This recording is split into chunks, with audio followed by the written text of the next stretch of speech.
Сәлем баршаңызға, сіздерге шоколадный сметанник деп аталатын пирогтың рецептісімен бөлісетін боламын. Толық нұсқасы видеоның астында жазылған.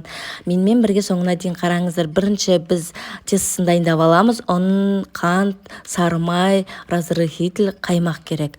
Бөлме температурасында сары майымыз бен қантымызды миксерлеп аламыз.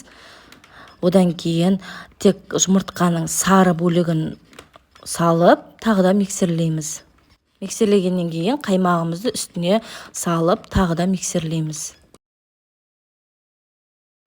Одан кейін разрыхителімізді салып, ұнымызды салып, қолымызбен илейміз. Егер де қолыңызға жабысып тұрса, үстіне ұн сеуіп, илеуге болады. Илеп болғаннан кейін холодильнигімізге 15 минутқа сала тұрамыз. Оған дейін начинканы дайындаймыз. Начинкасіне шоколад, сары май, қаймақ, мед, қант, жұмыртқа керек.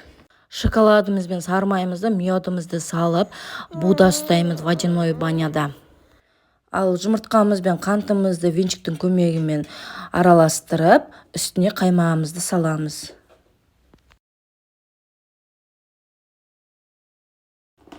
Жаңағы шоколадымызды үстіне құйып, біркелкі болғанша араластырамыз.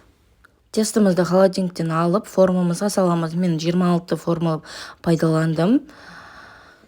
Осылай үстіне құйып, 160 градуста 50 минут пісіріп аламыз. Піскеннен кейін 5-6 сағатқа холодильникте қоя тұрамыз. Сіздер де жасап көріңіздер, өте дәмді болып шықты. Ас болсын, сау болыңыздар.